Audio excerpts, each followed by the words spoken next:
Hey, this is Chet Lampert, my journey to personal freedom, August 10th. And lately I've been working with that web development team over in India, the whole virtual assistant, virtual company that can do your work. Um, they're kind of not great, but I'm finally able to get the finished website. They haven't uploaded it live to my actual domain name, obstacleelimination.com, but they have given me their version on their development site. So I'm able to look at all the pages, the sneak peek page, the about, services, home, contact, all that stuff. Everything works. The mobile site was looking pretty terrible for a long time, and the guys in India were like, yeah, you're ready to launch it live, you're ready to launch it live, you're ready to launch it live. And I'm like, no, you gotta fix all this, you gotta fix all this, you gotta fix all this. So it's a lot of back and forth, like communication. They don't really get a lot of details. And I was pretty damn clear every time I was communicating with them exactly what I wanted, like bullets like number one, do this, number two, do this, number three, do this. And super, it seemed simple concepts, but they just weren't good at it. But they finally, after many iterations, not many days, maybe 10 days total, or 10 turnarounds, like they did something, I responded, they did something, I responded 10 times. I think we're done now. So, and they fixed the logo, they fixed the name, everything looks pretty damn good. So we're gonna update that live in the next couple, right now it's the weekend, Saturday. So I guess on Monday, they'll update it live, Monday or Tuesday, depends on if they can email me when they're actually in the office. And then I'll be up and running. At that point, I'll be contacting the next companies. So I've got to research at least another 2 companies that are online and figure out the best one of the 3 online. And then there's another guy local, this guy Ralph.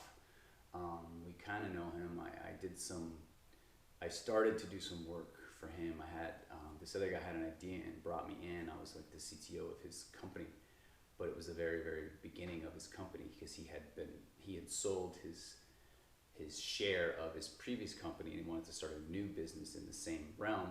So he knew that business very well, which is a great idea. And he had this concept of the software, and I was going to drive the implementation and deal with the contractor, the software contractor. That software contractor's name is Ralph, and he has a team in India. So I'll probably contact him and get his feedback, see if his company can do the motion capture type stuff I need. So that's one of the things I'm gonna do, use your network if you can. After that, me and my son were talking, and I asked my son about the dance idea, and we were going through the different math involved that you need, and it's pretty basic, we think. And so I think all you need is like accelerometers and gyroscopes, depending upon the placement of the gyroscope on the person for the dance idea. So I went ahead and purchased a dev motherboard, and it's already got the software that controls the devices without me having to write the SPI and understand the interface and understand all the registers and all that other nonsense.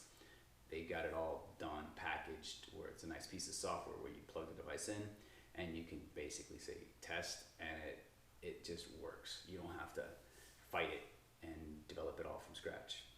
So if that works and I can get good measurements with different dance moves, and I can kind of see the differences between good and bad for whatever types of moves, then I can move forward and make it myself so that I can custom control it whenever I want and custom get the data off whenever I want and get the right data. And then actually last night, it was kind of cool, we were talking, it's like, okay, how do you determine a good dance move versus a bad dance move and that sort of thing. And so we were thinking, just why not machine learning?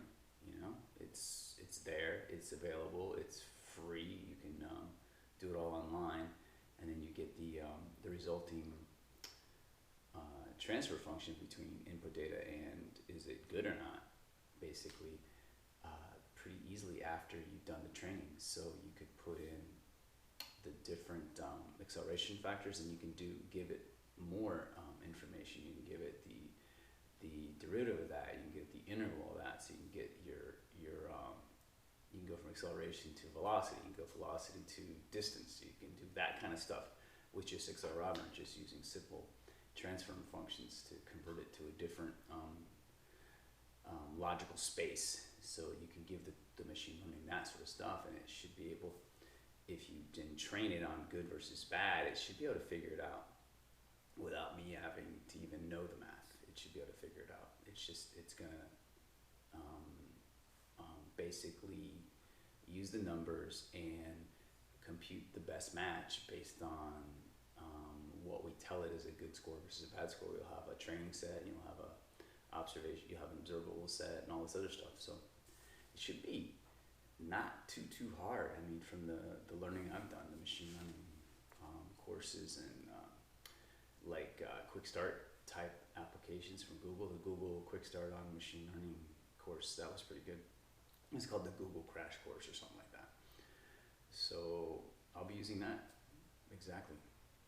It's actually worked out pretty good. I thought I was going to use the machine learning for the jiu-jitsu idea, but no, I'm gonna use it for the other idea, just because it's just the way it works. It's kind of that whole concept of constant learning is paying off, because if I didn't do that, I wouldn't have known, hey, that's a perfect application. I wouldn't even have thought of it. So it's actually I would have been stuck in the math and figuring out the accelerations on the different things and whatever. So that it's just much easier way to do it. Other than that, I'm gonna be getting my trademark this week on my company name, my emblem design, my logo, basically. So my logo is the picture, the name of the company, and how it looks with the letters that I picked, the font. Then I'm going to do the creations for today, inspired by tomorrow, tagline. I'm gonna trademark all that, those three things. So the name with the logo, and the basically catchphrase or whatever you want to call it. So that's all going to be done this week. Like I said, I ordered some hardware to start on this on the dance concept and see if we can make something happen. I think it's definitely possible. We'll see. We'll see what the data gives on those devices, and see if it can give us enough information to make a determination, good versus bad, or levels of good versus levels of bad. That would be ideal. You can get a fine measurement between super terrible to super perfect, and just below perfect, just below that. That would be ideal, because then a person could really accelerate their learning in that regard if they can determine minute differences in how they do it versus what it looks like. And we have all the people that we could possibly want in that world. We have contacts to help us determine, what's good versus what bad, to give us a grading scale, so we can go through, and once we get the device working and logging at the right time, we can say, okay, give me 10 terrible in a row, give me 10 decent in a row. They would grade each one, and I would categorize each set of data, good, bad, whatever. Then that's the kind of stuff. If I get 1,000 samples, that's the kind of stuff you give to the machine learning algorithm. Once it knows what you want, I think it should be able to handle it. I mean, I don't see why not. It's perfectly for that technology. I mean, I couldn't think of a better thing for that technology, because they already do categorization, they already do everything like that. So why not? Okay, and then after that, well, my wife just, she took off, so I'm here alone this weekend. I'll be working on the next couple things. I signed up for Twitter, Facebook, that sort of thing, for my obstacle elimination company. I just want to, get the names. I'm not really using it yet, but I want to at least reserve those names, and I'm going to do that. I got the Twitter already. I'll do the Facebook later today. And what else? So yeah, just working, just keep working, keep getting my regular job done, do well in there. I'm trying to move to a different group so that I can have more time to work from home, which will free me to do different things when I'm not so busy. So I'm starting that process of trying to change management at the time, because I'm not really that thrilled with my management, but whatever, I'll make it work either way. Either way, I'm gonna push forward and obtain my personal freedom. That's for sure. I've been telling everyone, like all my friends, I just tell it out loud. Yeah, I'm done with this world. I'm moving forward, and I think it's a good idea to actually say it, and that's what the psychology says. If you study any kind of psychology, the things you say, you want to become. Meaning, like, if you talk about yourself in a certain way, like you're this guy that's going to be an entrepreneur, that's going to move forward and do something, then you basically say that out loud to other people. I think there's some sort of psychological thing that happens in your brain to where then you want to become that. You identify with that. That becomes your part of your identity, and then so your actions start taking on whatever it is that you say you're going to be. Meaning, an entrepreneur, I know I'm going to do it. That means it puts that in your thought. It becomes important because you're thinking about it, because you're speaking it. You want to live it because you want to be true to who you are. And if you're saying it to be true to what you just said, you got to actually do it. So it's like a psychological trick to help you be true to who you are, but to do the things that you think are important for you.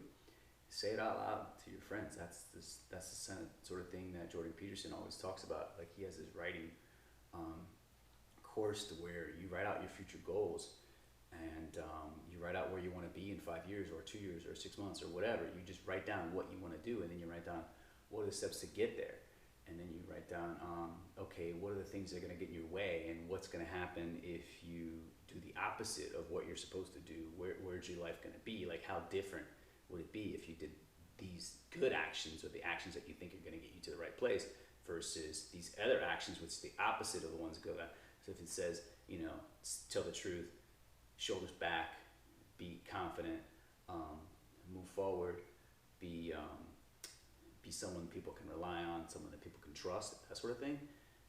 If you say that that's what you want to do, you'll probably think about it more and you'll go that direction. But if you know, okay, saying those things and doing those things probably going to help you get to that direction, but then if you then take the reverse of that and you do the untrustworthy things, or you speak not truth, like what's going to happen when you do the opposite, you actually write down that. That's part of his writing tool.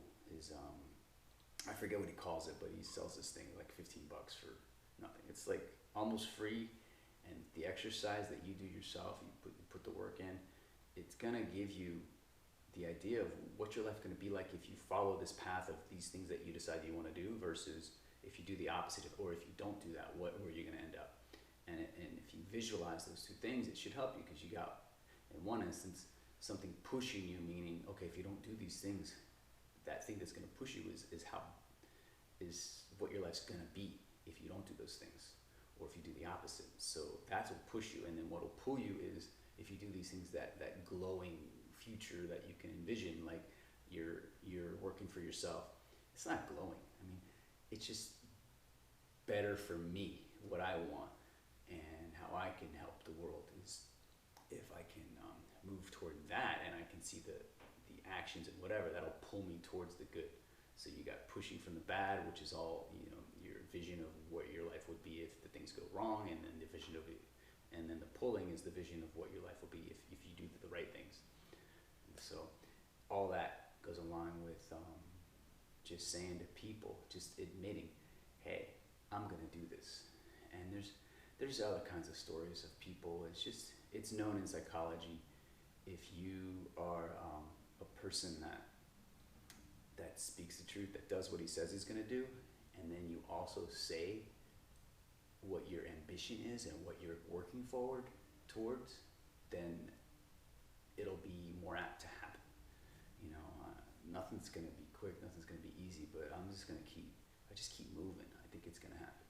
So that's kind of all I want to talk about today. It's been a few minutes. Again, my journey to personal freedom, Chet Lampert, August 10th. We'll talk to you next time. Bye.